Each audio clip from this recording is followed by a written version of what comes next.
otro ámbito, otra puerta, otra recámara, otra dimensión en la que nos podemos mover y nos debemos de mover, es la dimensión de la voz.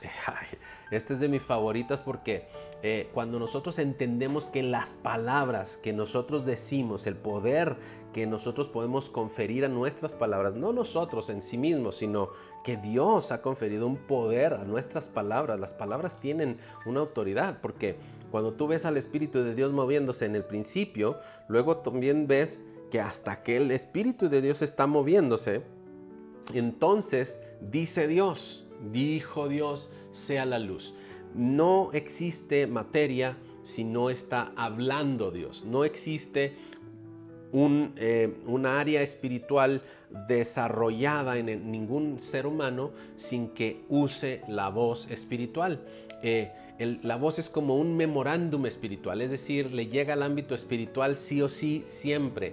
Hay incluso gente que te recomienda o te va a recomendar que no digas tus planes en voz alta aunque estés hablando solo, porque los enemigos, los demonios, lo van a escuchar y ellos obviamente van a hacer todo para que tu vida fracase en esos casos. Hay gente que te va a decir, cuando ores acerca del enemigo, de lo que planeas hacer en contra del enemigo, no ores en voz alta y etcétera.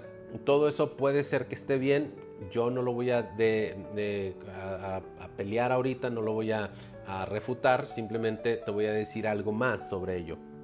Te voy a decir que la voz es tan importante que cuando tú usas la palabra de Dios como parte de la palabra, de la voz que está en ti, entonces tú puedes incluso comandar ángeles, puedes decirle a la mañana, puedes hablarle a la luz, al día, a la noche. Tú puedes usar esa voz como algo espiritual que te da vida, que te da poder, que te da autoridad, que el Señor va a poder utilizar para que tú seas una figura de autoridad. ¿De qué manera vino el ángel que vino con Daniel en el capítulo 10 y verso 12?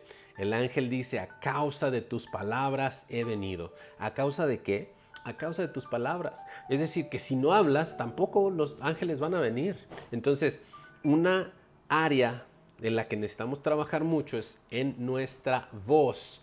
Y no solamente tiene que ver con oración, tiene que ver con lo que decimos siempre, porque la palabra dice que tú sí sea sí y que tú no sea no, porque lo que es más de eso es pecado. También dice que hablemos solamente lo que es como si fuéramos la palabra de Dios. En 1 de Pedro nos dice en el capítulo 5, hablen como si fueran la voz de Dios.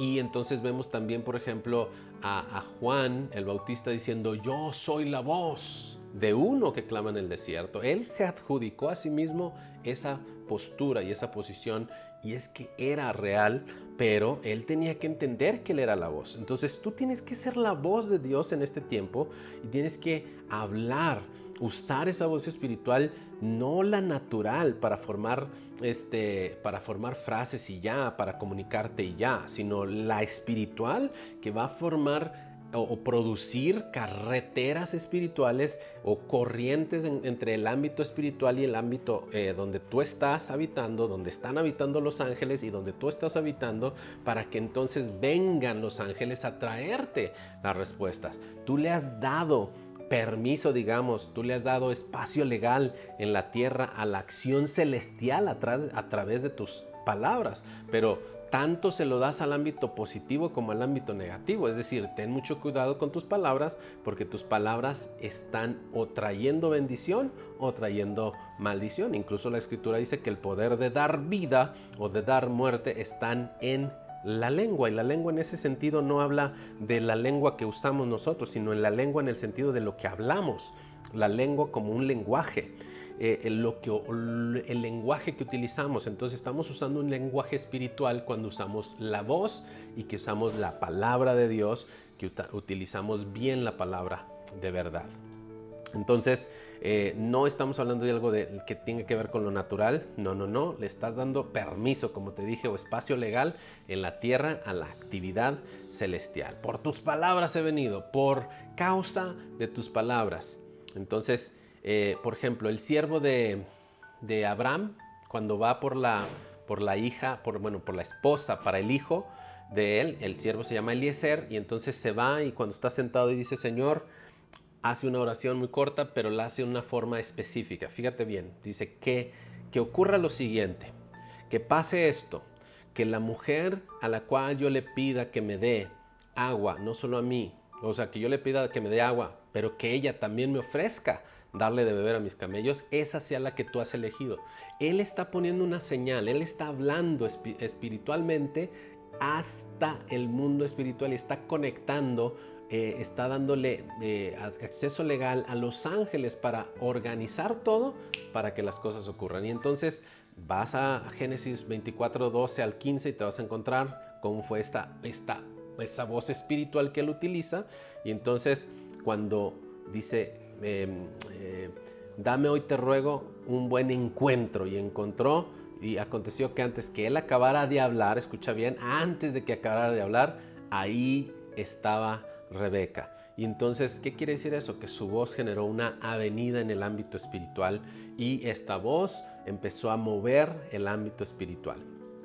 Ese es un ámbito, otra vez, una dimensión espiritual.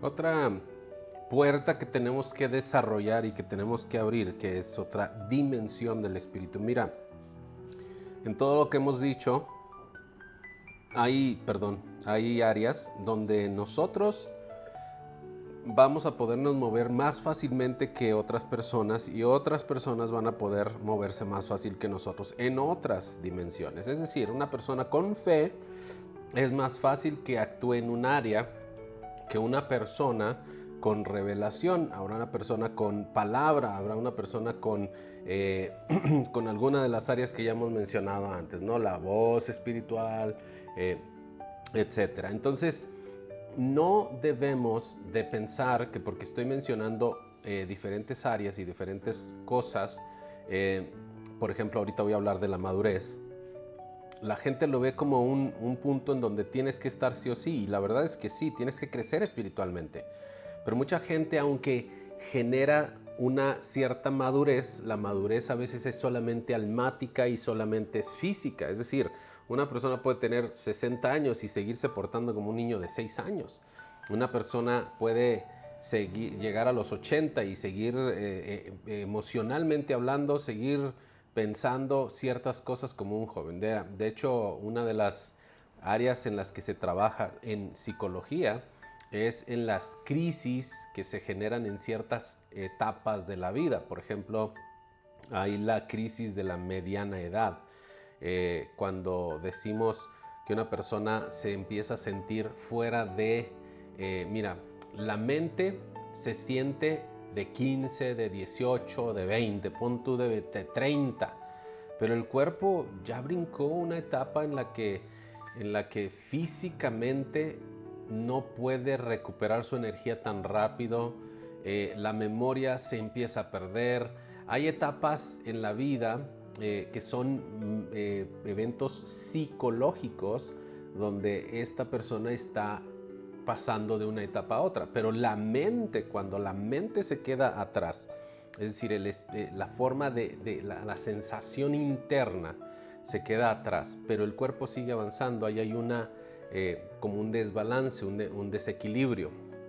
Tengo un amigo que cuando empezó a pasar esto con su vida, él empezó a salirse a la calle y se sentía inútil, él estaba en un taxi y se subía al taxi, se iba y duraba, hubo una ocasión en la que se quedó sin el taxi por cuestiones de que el taxi creo que era de alguien más, pero él rentaba las placas, el caso es que se lo quitaron, lo recogió la policía, lo mandaron a la cárcel, o sea, lo querían meter a la cárcel.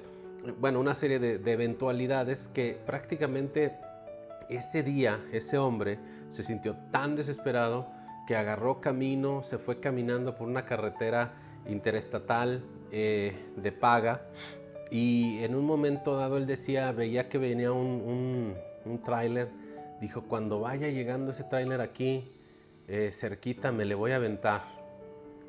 Pero su mente era la que estaba quedándose atrás. Su cuerpo estaba avanzando porque la edad es la edad, pero él mentalmente no podía avanzar. Entonces, ¿a dónde quiero llegar con todo esto? Mira, espiritualmente hablando es muy similar.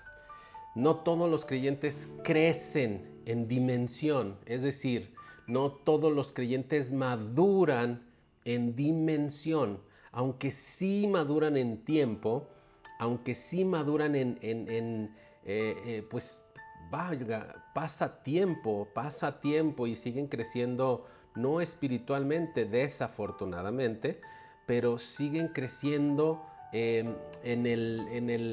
pues haciéndose viejos en la iglesia. Hay gente que tiene 40, 50 años en la iglesia, pero sigue siendo igual que hace 40 años. Sigue teniendo la misma pues, liviandad, a veces tiene la misma forma de pensar, no nada más aceptó a Cristo como su Salvador, etc. Hay muchas áreas en donde la persona puede crecer, pero mira, en 1 Corintios 3:2, Pablo le reprocha a los corintios y les dice, les di a beber leche y no vianda, porque aún no erais capaces. Es decir, aunque llevaban años en la iglesia, algunos ahorita, después de que lleguen tanto tiempo en la iglesia, siguen siendo niños espirituales. Tú, como intercesor, tienes que pararte en un espacio espiritual donde tú crezcas espiritualmente, donde tu ser interior, tu yo interior, tu hombre interior se desarrolle a tal manera, a tal grado de que no te quedes en la niñez. Es decir, tú ves a un niño con una hachita de juguete que va y le pega a los vidrios, pero no, ni siquiera los rompe porque es una hachita de plástico, ¿no? Entonces no es como que va a romper algo, simplemente es algo que va a representar como que trae. Y él quiere agarrar su hachita y pegarle, y va y te pega en la cabeza con el hachita de hule o de plástico. Y a ti no te pasa nada. Pero él trae un hacha en su cabeza, él cree que trae algo fuerte, algo poderoso y hasta le hace y te gruñe cuando te tira el hachazo, pero no pasa nada. Y cuando tú, adulto, agarras un hacha y pones un tronco y le das un hachazo, el tronco se hace pedazos. Es decir, en el ámbito espiritual, la madurez ayuda a que nosotros entendamos, fíjate bien, el discernimiento, la voz y los sentidos desarrollados son una evidencia de la madurez. La madurez es como la puerta para varias dimensiones, no es para una sola. La madurez no es como una dimensión en sí misma, sino que es una puerta, es un acceso a varias dimensiones. Pablo les sigue diciendo, o les dice, de hecho en el 1 Corintios 3, pero el verso 1 les dice, antes de decirles que les dio a beber leche y no vianda, primero les dice, no pude hablarles a ustedes como a personas espirituales, sino como a carnales. Ya habíamos hablado hace unos momentos de esa dimensión de espiritualidad, la dimensión de los neumáticos. Aquí le está diciendo, no les pude hablar como a neumáticos o como a espirituales, sino como a carnales. Y luego pone una coma diciendo, expresándolo todavía mejor, diciendo como a niños en Cristo. Sí, estás en Cristo, mi niño. Sí, estás en la iglesia, estás donde tienes que estar, pero es un niño. La palabra niño en este contexto, en el original, se dice nepios o nepiois, ¿ok? Nepiois. Y esta palabra, nepiois, se refiere a bebés espirituales que aún no usan su propia voz. ¿Te fijas cómo está relacionado con el que vimos anterior? El que no usa su voz y el que no sabe usar su voz espiritual es porque no ha alcanzado madurez. No come vianda, come leche. No tiene dientes y no tiene voz. Hermano, sí, puedes hacer ruido. Sí, puedes hacer sonidos con tu boca. pero no tienes voz. Una voz de autoridad no la tienes, porque no puedes emitir palabra de autoridad, porque metafóricamente hablando, este tipo de creyente inmaduro no ha crecido en entendimiento espiritual, no ha crecido en la capacidad de ejercer su autoridad en el discernimiento ni en la enseñanza. No puedes enseñar porque no vives lo que vayas a enseñar. No puedes platicar lo que no practicas. Ahí me estoy revolviendo con las palabras. No puedes practicar lo que no, al revés, otra vez. No puedes predicar lo que no practicas. Ahí está. Entonces, cuando tú estás hablando de cosas que no conoces, que no entiendes, muchas veces tú vas a decir cosas porque las escuchaste en otro lado, pero no las estás viviendo, no las estás llevando a tu vida diaria, a tu vida espiritual, y por lo tanto estarás siempre estancado, o muy a menudo estarás estancado. Es una trampa del enemigo, de hecho. Después vamos a hablar de trampas del enemigo en uno de los episodios posteriores, y quiero hacer mucho énfasis ahí. Cuando una persona no puede asimilar alimento sólido, es decir, le hablan de algo fuerte, de algo espiritual, de un misterio, de una revelación, no le cae en la cabeza, no puede entenderla porque está dentro de la mente carnal o de la mente espiritual, perdón, no espiritual sino natural, y entonces esta persona tiene que ser desarrollada en su espíritu primero, porque si no, no puede ir más lejos. Entonces, vamos al siguiente punto.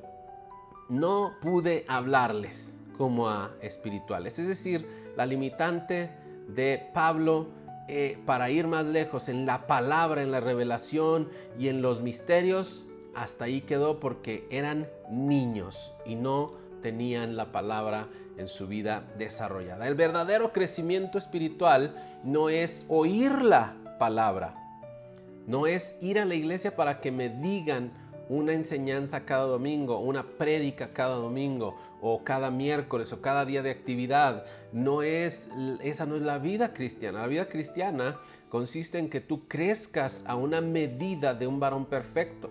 Y entonces esa medida de un varón perfecto te la va a empezar a dar una cosa que se llama la palabra. Ahora, la palabra en el griego hay varias formas de decirlo, de expresarla. La forma escrita de la palabra se le conoce como logos. La forma revelada de la palabra o la forma específica de la palabra para un momento específico, para un lugar específico, para una persona en específico, se conoce como rema.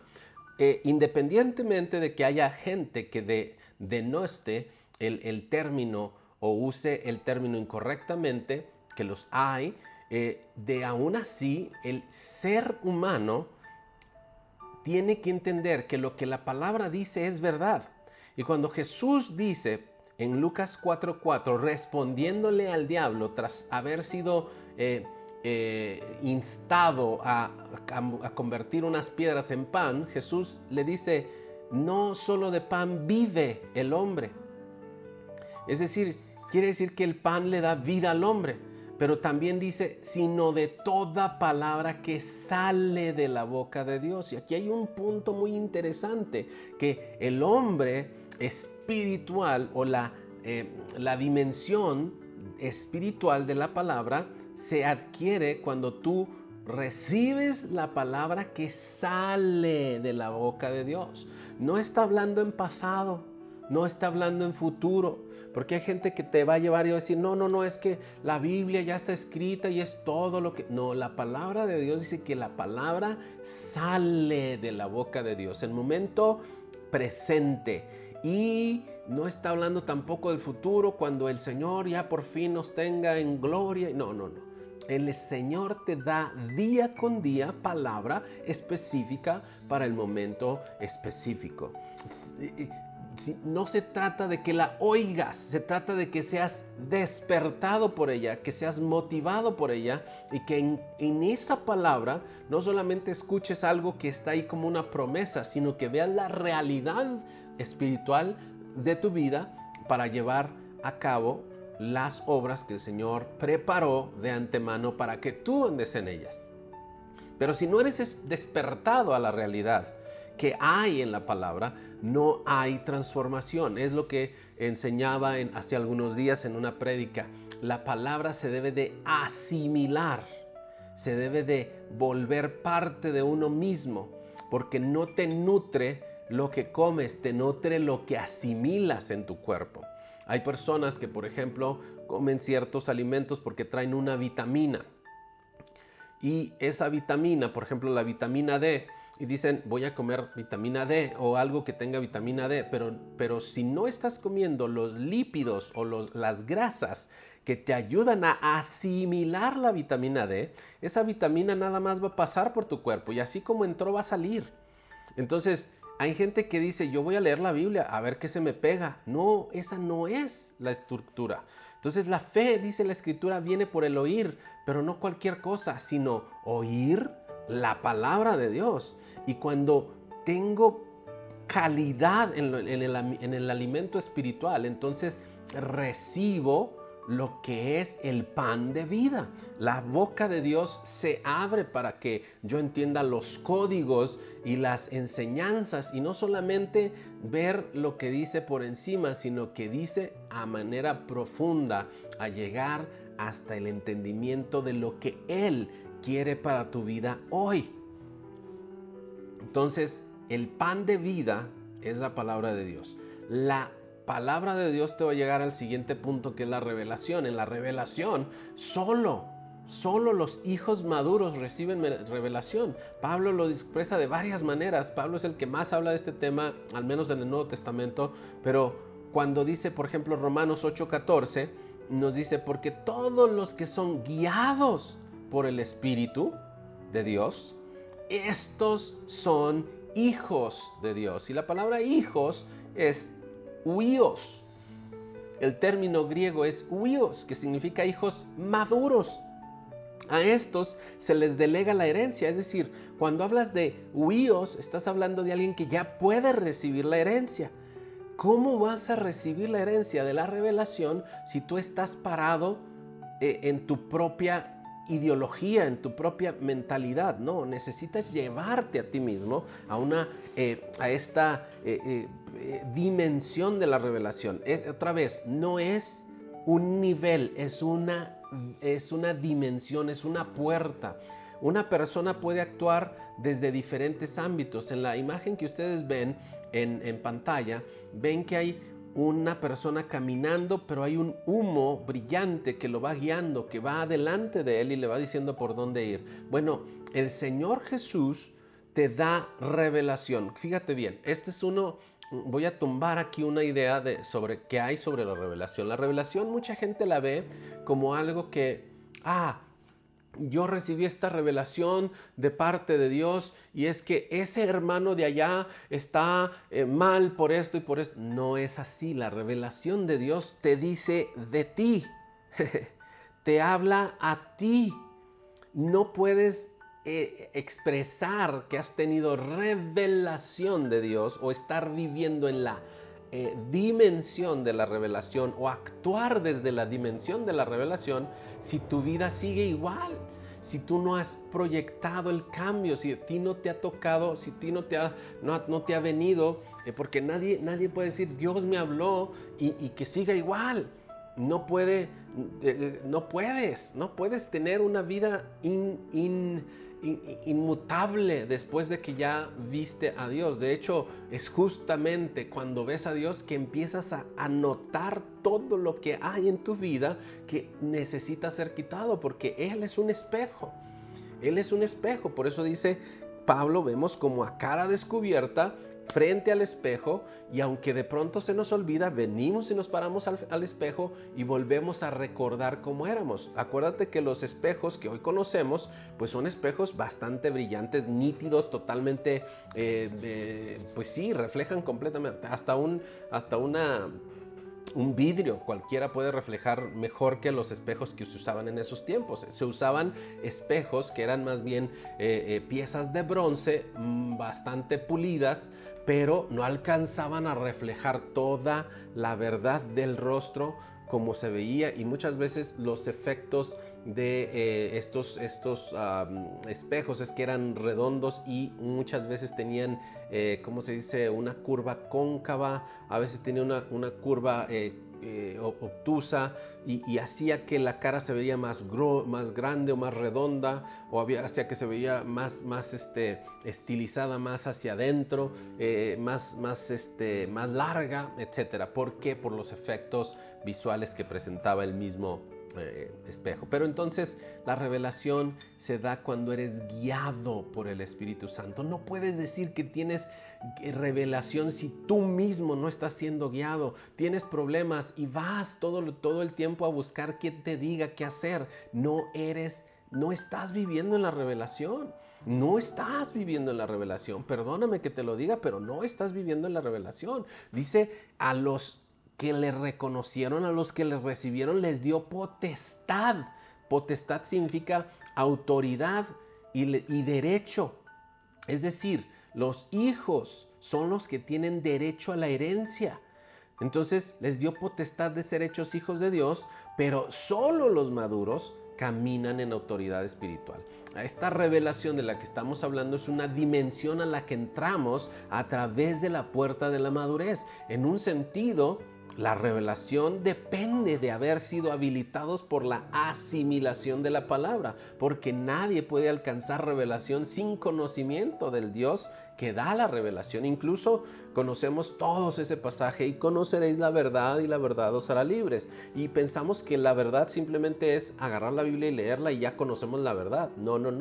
Conocer la verdad significa entender qué es lo que Dios dijo y lo que Dios sembró en esa palabra, para que tú la agarres y digas: yo entiendo esta verdad, y porque tengo esta verdad, puedo caminar en la bendición y en la unción y en la revelación de Jesucristo.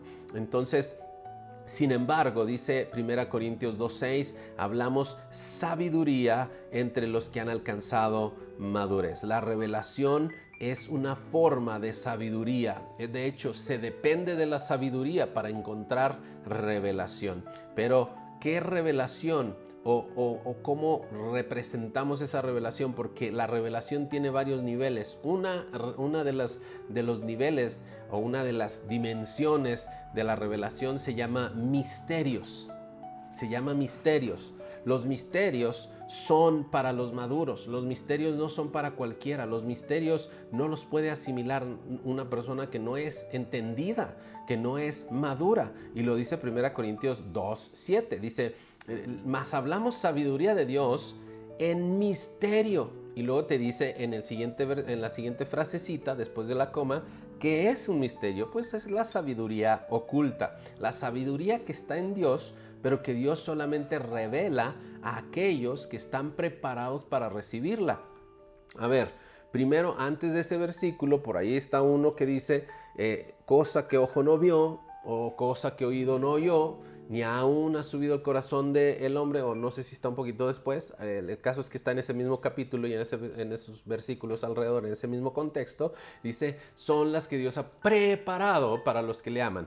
Dios ya preparó cosas para ti y para mí si tú le amas y yo le amo. Y si estoy conforme a su llamado, conforme a su propósito, estoy dentro de ese grupo.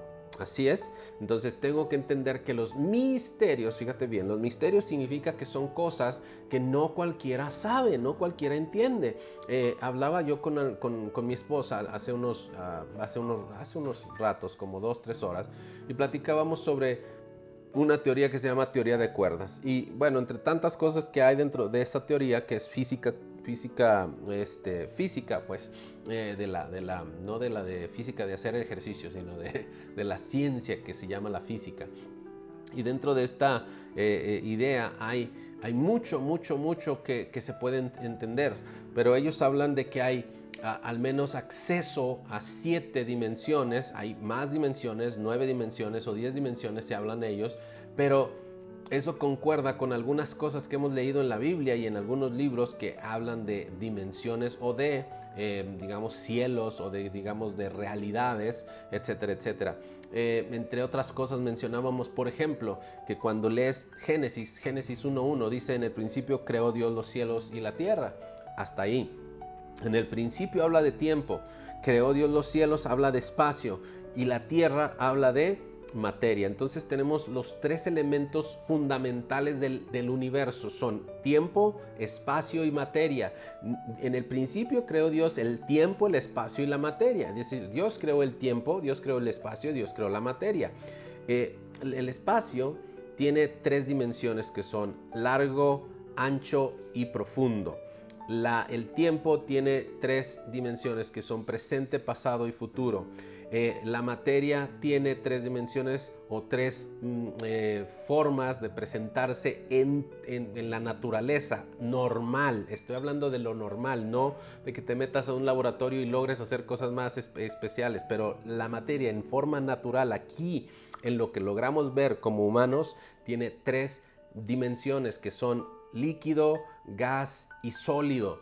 Entonces tú ahorita, por ejemplo, yo tengo enfrente de mí una botella que tiene agua y estoy viendo un sólido y estoy viendo un líquido al mismo tiempo, pero al mismo tiempo estoy respirando. Ese es un aire, es un gas. Entonces el gas que estoy respirando es un gas que se llama oxígeno, etc.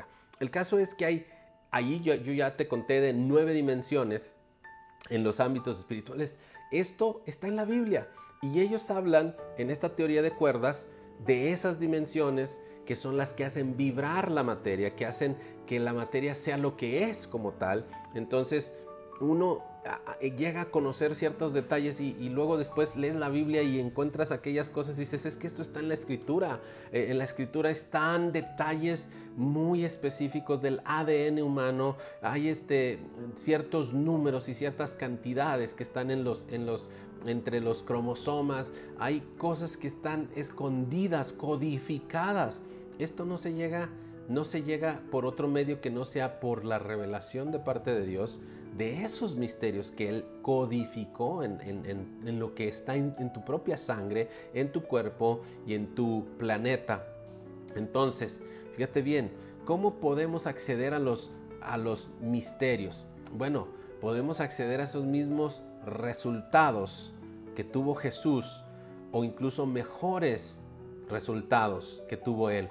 Él mismo dijo: cosas mayores que estas harán ustedes. Incluso, por ejemplo, a Natanael le dijo: ¿tú crees porque te acabo de decir que te vi debajo de la higuera? Entonces él le dice: sí, Señor, creo. Y entonces el Señor le dice: pues prepárate, porque de ahora en adelante vas a ver los cielos abiertos y ángeles que suben y descienden de ellos. Entonces, fíjate bien lo que hay detrás de la palabra. No nada más enfrente, no nada más las palabras directas, no nada más la palabra escrita, sino lo que hay detrás. ¿Cómo lograba ver Pablo tanto entendimiento, tanto conocimiento? Bueno, porque Pablo tuvo sus tiempos y sus momentos para ser llevado y trasladado al cielo. Dice: conozco un hombre que hace 13, 14 años, no recuerdo si dice 13 o 14, creo que son 14, pero dice: hace 14 años fue arrebatado al cielo y se le mostraron cosas esplendorosas, maravillosas, de las cuales muchas no me está permitido hablar. Nada más, fíjate esto, él fue arrebatado a ver los misterios del cielo. Y nadie te va a poder decir a ti, si alguien va al cielo y mira algún misterio y esa persona no le dijeron: cierra la boca, no andes contando, esa persona tiene permiso, pero mira, no le vas a creer porque no está escrito. Entonces, como no está escrito, porque a Pablo se le dijo: no lo digas, a Daniel se le dijo en un momento dado, en cuanto a una revelación, le dijo: de esto sella estas palabras de la profecía hasta el tiempo del fin, y hoy se están revelando. Antes no se entendieron. Hay gente que va a decir: pero si no lo entendieron los teólogos estos famosos no los entendió fulano y bueno, porque no les tocó vivir el tiempo del fin como a nosotros. Entonces nos está tocando ver el completamiento de muchas cosas que se profetizaron en aquellos años y ahora las estamos viendo nosotros. En el mismo Apocalipsis le dice el ángel a Juan, le dice, esto es para ti, no lo comuniques. O sea, pues, es como que le dijo, puedes hablar de la experiencia, pero no del contenido. Es como que tú vas a un lugar y te dicen, bueno, ¿ya vio lo que hay aquí adentro? Sí, bueno, muy bien, puede platicar qué vino, pero no diga qué vio, ¿sale? Básicamente es eso. Entonces, cuando tú ves, por ejemplo, a dos hombres de Dios, te voy a dar un ejemplo rápido. Cuando tú ves a Daniel en el foso de los leones, ¿qué pasa con él y los leones? Bueno, pues Daniel simple y sencillamente no fue comido por los leones. Daniel estuvo ahí, enfrente de los leones, pero si te fijas, Daniel no agarró a los leones y los destazó con sus propias manos, como lo hizo David, por ejemplo, o como lo hizo Sansón, o como lo hicieron los valientes de David, aquellos que destazaron a dos leones en un foso también. No entró Daniel en un encuentro físico de fuerza en contra de los leones. ¿Por qué? Porque él estaba actuando desde otra dimensión. Él estaba actuando desde la dimensión de la fe. Y cuando actuó en la dimensión de la fe, él no necesitaba abrir la dimensión del poder. Son dimensiones distintas. Ahora, si tú ves a Sansón y David y los valientes de David, todos ellos usaron el poder, entraron en la dimensión del poder. ¿Por qué David fue tan tajante en decir yo voy contra Goliat? Porque él entendía que él, parándose en la dimensión del poder, iba a acceder a derribar a aquel gigante. Así como había derribado al oso, así como había derribado al león. Yo mismo iba, dice, y si un león arrebataba una de mis ovejas, yo mismo iba y se la quitaba del hocico y ¿sí? ¿Qué es lo que te está diciendo esto? Que Daniel accedió a una dimensión mientras que David y Sansón accedieron a otra. Sansón era un hombre que accedía al poder de Dios por el Espíritu de Dios. No por la espiritualidad, sino por el Espíritu, la manifestación. Si tú te fijas, Sansón tenía todo menos espiritualidad, pero era un hombre que sabía entrar en la dimensión del poder.